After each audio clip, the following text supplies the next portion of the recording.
very much for the opportunity. I really appreciate North Central SARE as one of our funders, and I appreciate, of course, the funding, but also the continuous support.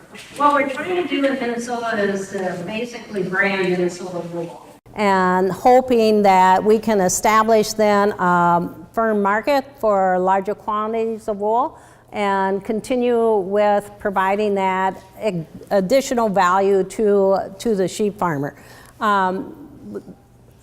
Just behind the information, this is Mr. Fuzzy Pants as a lamb, and this is him as a male as he is a ram. And so it is ongoing. We started in 2011 with basically on the Nick market, and we did the sheep and fiber farm tour along with getting workshops and different funding, basically to try to raise the awareness of wool. What an incredible fiber it is, what an incredible natural fiber it is for the planet we live on and the planet we want to leave behind. And so we ended up with, through those years, I retired it in 2017, about 12 different farms in that southeast, ended up by the metro area. The last farm was the farm next to the Mall of America. So we're running about 175 people a day, and the farmers were successful in selling their woolen products and their wool, their fleeces, as well as breeding stock. But also our objective was to try to at least get the message out there about wool. There wasn't a lot happening in the state of Minnesota regarding all the wonderful characteristics of wool and how to help people get a good fleece. We brought in with grants outstanding in the field out of California. I think some people are familiar with that. I think they've been in every state in Minnesota. So we had them on one of the farms. Janice Arnold there on the right was also someone else we brought in during that tour to talk about. She is exhibited at the Copper Hewitt in New York. The Smithsonian Institute has purchased one of her exhibits, one of her pieces. She did a piece for Bill and Melinda Gates. She uses wool and felt.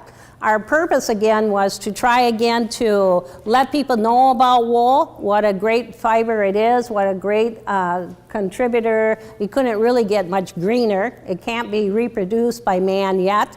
And of course you're seeing it more and more in the recreational clothing industry.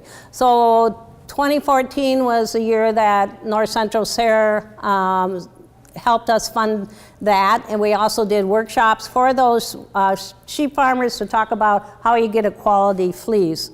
Then we went, during this time, farmers would come to me during that tour and said, oh, I really enjoy raising the sheep, but I just kind of throw away that wool. I thought, oh my God, I think that's a sin. Maybe it's a mortal sin. I'm not sure, but I thought, well, there's got to be something we can do with it. So at the time that the Nick market efforts were going with the Sheep and Fiber Farm Tour, I started to look at there's just got to be a way. And under that, what I found in research is that there was a funded and that number is on this information. The Southern SARE had funded a 3-year study, $150,000 study from the University of Texas, Delaware, Kansas, on what consumers were willing to pay for a natural fiber product, which happened to be socks, which happened to be made from wool. And so during that 3-year period, they auctioned them off, they showed them everywhere, et cetera, and of course they kept all the data. And so this is what they had. Because I knew there was a market out there. You could feel it, you could see it. You could see every time you opened a fashion magazine, you've seen it in the local ads about how textiles are contributing to the landfills. Now we're talking about the plastics in the ocean. So this is their final report. If you are into marketing, want some handouts about marketing from the study, it's absolutely wonderful. And try, you know, when you go through SARE and all their reports, it's like, okay, I'm at it one day now, I'm at it day 2, and so forth. So this is a great study that if you're going to a funder or a financer, here is your research from 3 universities that talk about there is now a market for wool, for the sustainable fibers. It is there, it exists, it is happening. And I've been raising sheep since I've been 5, so I've seen the fluctuation from the polar fleece that came in. That's all you see, those fuzzy little things. And of course, they all are in the ocean now, and we're also all drinking it, by the way. So, so now we're seeing a shift. And this group of people that are pushing this new consumer-driven market are the same group as the organic food group. So if you are, they have developed some great handouts, and because this report talked about how it is labeled, and you will see, there's just more and more the energy used in textiles, etc. Organica, this is the largest. There's only 2 places that commercialize wool where 10,000 pounds, you have to have a minimum of 3,000 pounds to have them wash it. There's only 2 places left in the United States that do that. That's in Texas and South Carolina now. So now the South Carolina one, this is their brand new program to the new consumer. So there is absolutely a market out there. This is a climate beneficial wool hat from carbon positive sheep. Carbon farming, in reference to, I attended some classes on the grazing with the sheep and the cattle, etc., and how also carbon helps, the sheep farming helps the carbon positive product. This is North Face. I picked up this hat and have it called, if you go to their website, it's called the Backyard Project. We'll talk more about that. In the meantime, in 2014 as well, I figured, looking at a supply chain, you got to have that supply, right? You got to have a market. So it seems to be like there's a market there. So now you got to have a supply to meet that market. So we did a research through the University of Minnesota to the Minnesota producers, and 58% were willing to expand their herd if there was a market. And some of the reasons why they were optimistic. So we got the answer from the producers that they were somewhat interested, they were aware that there's a consumer-driven market, and they might be interested in expanding their herd for that reason. And then we became funded through the Minnesota Institute for Sustainable Ag and Minnesota Partners for Sustainability. And that brought us to the wool conference we did, again trying to establish this vision for wool and getting people aware of it and what it contributes to the environment. Hikaru Peterson was one of the professors from the initial study, the 3-year study from Kansas, from the University of Kansas. So she is now at the University of Minnesota and is participating with us. And then mainly most of our funding lately is for this also research. So now we have the producers in the supply chain. You got your supply of wool. Now you got to know the people that are actually going to make the woolen product. Because we decided the niche market was not moving enough wool for us to really brand Minnesota wool, to establish it as a wool. It's kind of like that flooring. Remember that flooring, Pico flooring or something? It was the same as any other flooring. It was just called, they had established a brand for themselves. Everybody knew them. Well, they were the same as any other. Minnesota wool is the same as any other wool. It's just we want it to get out there and people to buy it and to purchase it. And there seems to be a market for it. So we decided the people that are going to make this woolen product on a commercial basis, what do they know? What are their attitude about it? What are they willing to pay for Minnesota wool, etc.? So Austin Yang was our PhD student in applied economics. He's still volunteering. We hooked him that time, so he's stuck with us for life. So we did this survey, and we did it of the Midwest states. That'd be Wisconsin, Minnesota, South and North Dakota, and Michigan. Because we knew we could not do this survey regarding just the Minnesota, because the wool industry itself is pretty depleted. And so some of the researchers at the university was going, you have how many manufacturers you're doing this research on? And it was only 12 in the Midwest. But that is a fairly substantial number. When you consider across the nation, there's very few. The industry itself is pretty well completed. So we had two objectives: conduct a survey at the manufacturers and the intermediaries. And those are the wool buyers, the wool warehouses. And again, we're talking about commercial wool, 10,000, 20,000, or 100,000 pounds, and to develop a woolen product.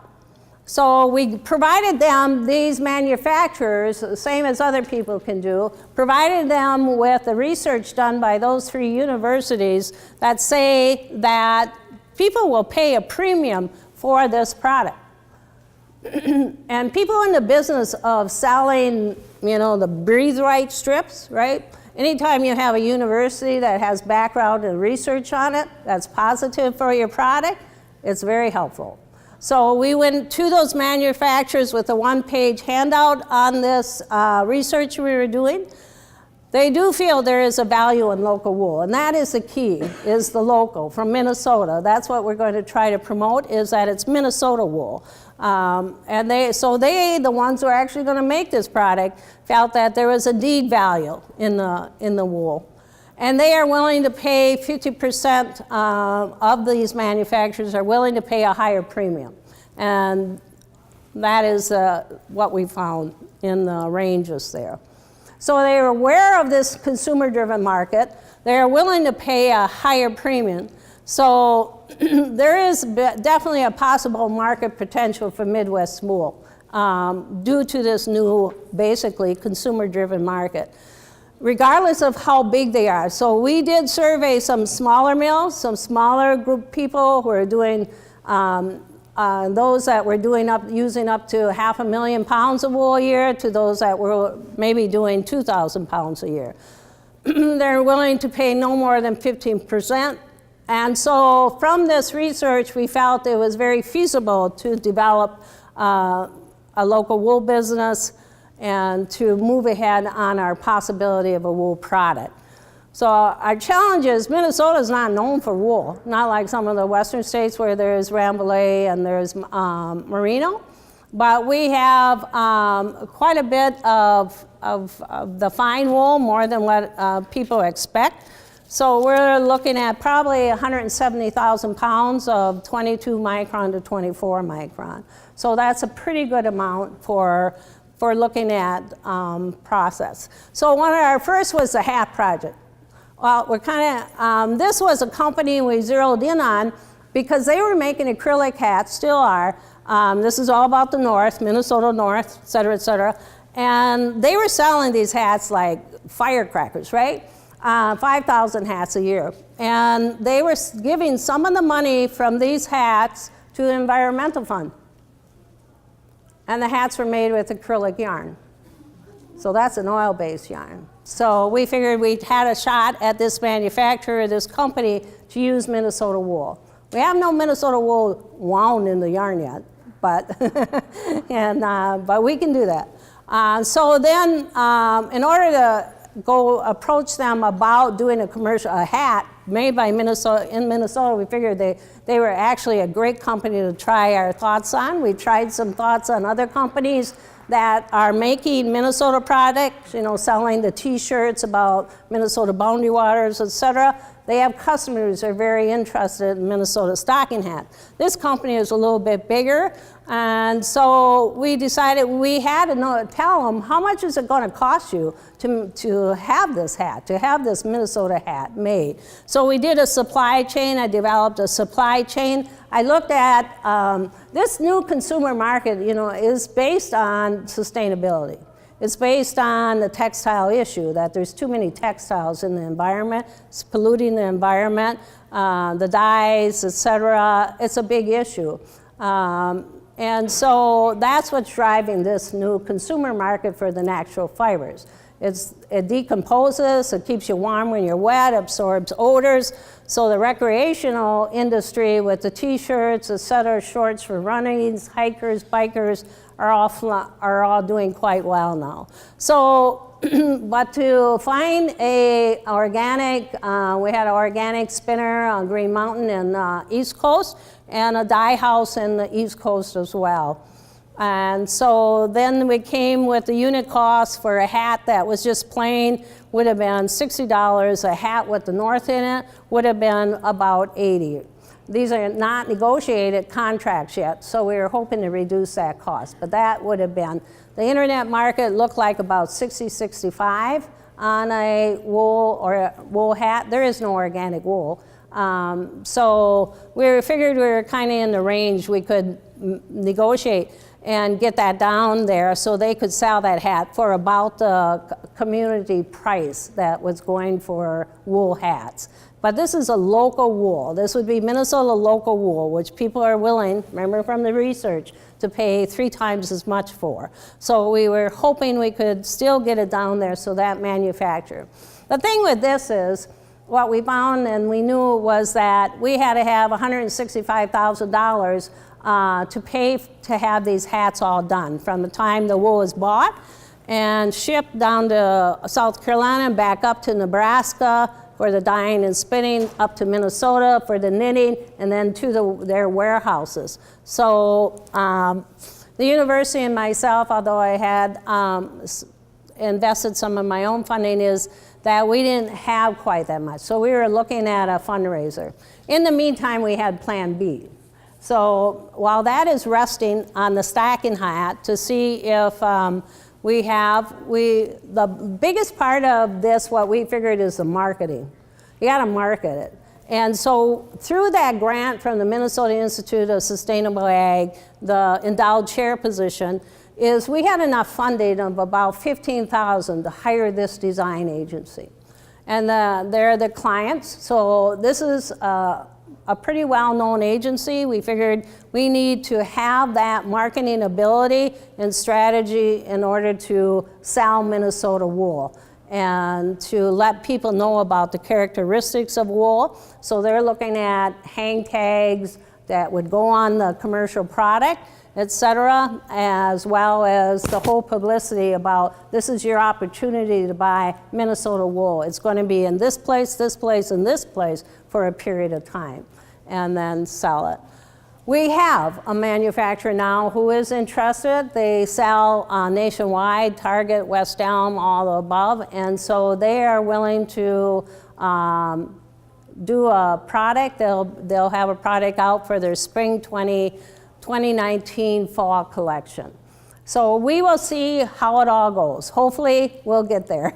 That somewhere along this line that it won't cost too much. One of the things I was excited about was that we could then put in the price a little bit higher for the Minnesota farmer for their wool in this chain supply business. That we were at the control of it enough that if we can, we will be basically picking those providers, producers rather, and paying them a little bit more and establishing that price into the unit cost of that. And hopefully the manufacturer is going to be agreeable to that. We think we can do that because we have the research supporting that there is a market. And there isn't anywhere. You can't pick up a fashion magazine today without talking about sustainability. Slow fashion, fashion revolution, the fiber shed out of California, all those.